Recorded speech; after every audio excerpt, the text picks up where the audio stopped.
आदाब अर्ज़ है। मैं हूं प्रोफेसर अमजद नज़ीर नाजुक और आप मलाहज़ा फरमा रहे हैं प्रोग्राम ख़बर की ख़बर। यह है यूट्यूब चैनल इंकशाफ। ख़बर की ख़बर में पहली ख़बर पर हम नज़र डालते हैं। नौजवान नस्ल ही पाकिस्तान को मंजिल तक पहुँचाएगी। जनाब नवाज शरीफ, मोहतरम नवाज शरीफ साहब का ये बयान कि नौजवान नस्ल ही पाकिस्तान को मंजिल तक पहुँचाएगी, इस बात की गवाही करता है कि मौसूफ अब अपनी अगली नस्ल को विरासत के तौर पर पाकिस्तान का इक़्तिदार सौंपने की कोशिश में मसरूफ़ है।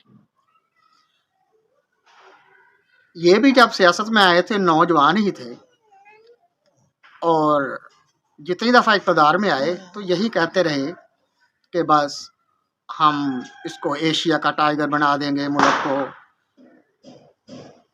इसको पेरिस बना देंगे।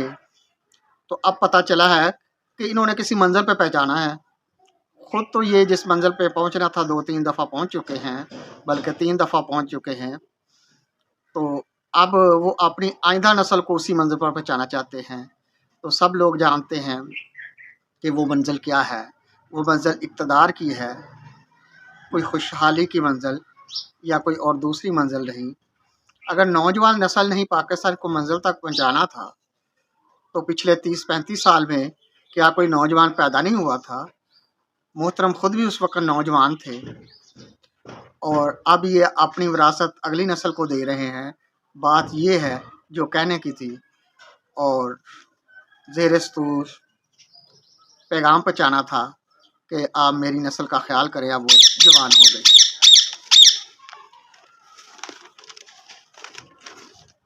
ये हमारे पास एक और ख़बर है। पंजाब के हवाले से पार्टी विजन वाज़ेह है। मुसद्दक मलक साहब, पंजाब के हवाले से तो पार्टी का विजन वाज़ेह है, तो क्या पाकिस्तान के बारे में विजन वाज़ेह नहीं है? सिर्फ पंजाब को ही आपने क्या लेना है इक़्तिदार के लिए?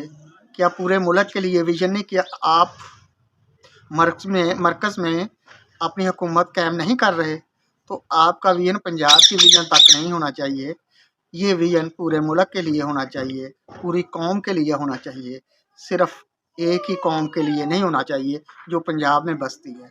और भी सूबे हैं पाकिस्तान में, उनका भी विजन आपको अपने विजन में शामिल करना चाहिए, वरना ये फिर एक मफादी विजन होगा, ना कि कौमी या खुशहाली का विजन या नई नस्ल का विजन। या अब हम एक और ख़बर देखते हैं। ये ख़बर है MNAs को बमा अहलो अयाल ब्लू पासपोर्ट मिलेगा, बगैर वीज़ा 46 ममालिक जा सकेंगे। या अब ये MNAs को साथ उनके घर वालों को ये जो नीले रंग का पासपोर्ट मिलना है जिससे वो सैर करेंगे, ये उनका क्या इस्तेहकाक है कि वो सैर करते फिरे। MNAs के तो लिए हो सकता है कि उन्होंने किसी दौरे पे जाना हो, लेकिन वो भी सारे MNAs तो नहीं जाते। इसका मतलब ये है कि कौम तो वीज़ों के पीछे और पासपोर्ट के पीछे भागी फिरती है और ख़र्च करती है और एजेंटों को ढूंढती है। तो ये भी एक तरीका है। अब हमारी समझ में आया कि अहलो अयाल के लिए भी सहूलत मिल जाएगी, आपके लिए भी, और जहाँ चाहें आप दुनिया में घूमें। आपको पासपोर्ट भी ऐसा मिलेगा जिससे आप सहूलत के साथ मुल्कों की सैर करेंगे। यानी MNA होने का मतलब ये है आपको सियाहती सहूलतें आवाम के टैक्सेस पर आसानी से और मुफ्त में मिल जाएंगी। अगली खबर है सिंध में मुजाहिरीन पर लाठीचार्ज। हमने ये तो सुन रखा है कि मोबाइल चार्ज किया जाता है या इस तरह की और चीज़ें जो इलेक्ट्रॉनिक से मुतल्लक हैं उनको चार्ज करने के लिए बिजली के स्विच और शू के ज़रिए, इलेक्ट्रिक शू के ज़रिए चार्ज किया जाता है। ये लाठी चार्ज करने का जो तरकीब है ये समझ नहीं आई। सीधा कहें कि मुजाहिरीन पर लाठी मारेंगे, मुजाहिरीन को मार देंगे, कि वो अपनी बात क्यों कहते हैं? क्योंकि बात सुनने का रिवाज तो यहाँ है नहीं। लाठी चार्ज करने का मतलब यही बनता है कि उनके पास कोई इलेक्ट्रॉनिक्स किस्म की जिनमें बैटरीज लगी हुई हैं, लाठियाँ हैं, जिनको वो चार्ज करके अपने मफाद में इस्तेमाल करते हैं।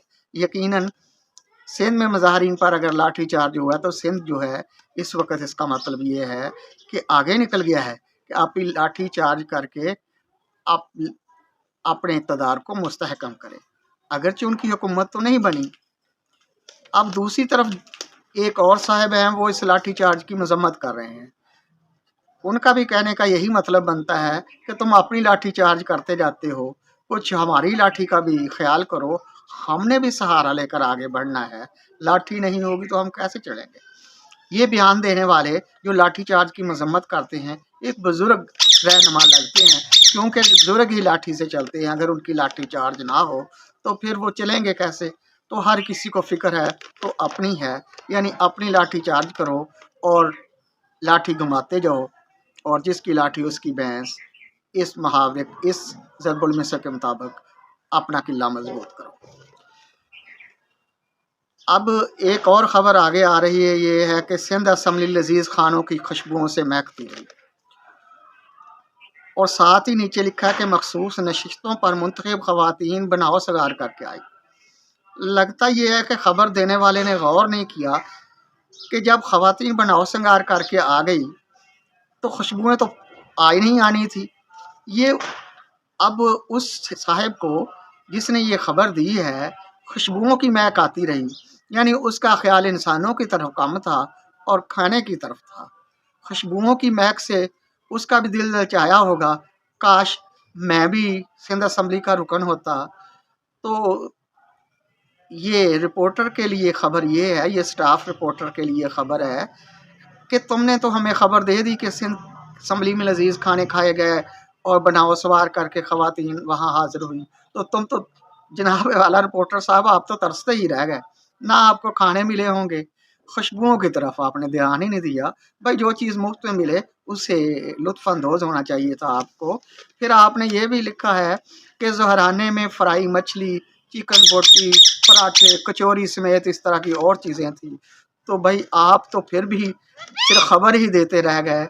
कोशिश करके अगर आप भी MPA बन जाते तो आपको सिर्फ ये खबर पर नहीं बल्कि आप खबर का हिस्सा होते। तो चलो जो भी आपने हमें बताया आपका शुक्रिया, हमारे मुंह में पानी ना आए, अल्लाह ना करे कि ऐसी खुशबुओं से जिनको हम हासिल ही नहीं कर सकते, ऐसे खानों को जिन ऐसी खुशबुओं से जिनको हम सूंघ नहीं सकते, और ऐसे खाने जिनको आप खा नहीं सकते। वैसे आप खुश नसीब हैं कि आपने खाने अपनी आंखों से देखे, ख़वातीन के बनाओ सगार की महक भी आपने पाई। अफसोस कि आपने इंसानों की महक छोड़कर उन खुशबुओं की तरफ लपकते रहे जो खाने की थी। खाना तो आपको मिला नहीं होगा, क्योंकि इसमें आपके खाने का कोई जिक्र नहीं, सिर्फ खाने का जिक्र है। अब अगली खबर है, डिस्पेंसरियों में 37 सीटें ख़त्म करना डॉक्टर दुश्मनी है। यंग डॉक्टर्स, ये यंग डॉक्टर्स कह रहे हैं कि हम पहले ही बेरोज़गार हैं, तो ऊपर से डिस्पेंसरियों में 37 सीटें ख़त्म कर दी हैं, और ये डॉक्टरों की सीटें होंगी जहां पर डॉक्टरों को तैनात किया जाता है। हमारे इल्म में ये है कि जब डॉक्टर्स को डिस्पेंसरियों में तैनात किया जाता है तो वो इसे अपनी हद तक समझते हैं, वो समझते हमें किसी बड़े अस्पताल में किसी बड़े ओहदे पर होना चाहिए। ये डिस्पेंसरियों को वो अपने स्टेटस का हिस्सा नहीं समझते, और जो समझते हैं उनका ये हाल है कि वो डिस्पेंसरियों में जाते ही नहीं, घंटा या आध घंटा के लिए जाते हैं और डिस्पेंसर ही सारा काम करते हैं। तो असल रोना धोना ये है, जब डिस्पेंसरियों में सीटें ख़त्म हो जाएंगी तो हमारा रोना धोना वैसे ही रह जाएगा। सच्ची बात तो ये है, डिस्पेंसरियों को डिस्पेंसर ही चलाते हैं, बल्कि डिस्पेंसरों के असिस्टेंट चलाते हैं। यंग डॉक्टर्स ने कभी उनका रुख ही नहीं किया, सिर्फ तनख्वाह लेने के लिए या हफ्ते 2 हफ्ते बाद इकट्ठी हाजिरी लगाने के लिए वहाँ हाजिर होते हैं। तो ये डिस्पेंसरियों में अगर 37 सीटें ख़त्म कर दी हैं तो ये कोई दुश्मनी नहीं की गई। क्यों? अगर डॉक्टर्स वहाँ अपनी हाजिरी को यकीनी बनाएं तो ये कैसे हो सकता है कि उस इलाके के अवाम हुकूमत पर दबाव न डालें कि यहाँ डॉक्टर होना चाहिए। शायद कहते तो वो पहले भी हैं, लेकिन वो सब्र शुक्र करके बैठे हुए हैं। डिस्पेंसर नहीं काम चलाना है तो डॉक्टर हो या ना हो, चाहे वो यंग हो या ओल्ड डॉक्टर हो, डॉक्टर का क्या फ़ायदा जबकि उसने डिस्पेंसरी में आना ही नहीं। रब रख।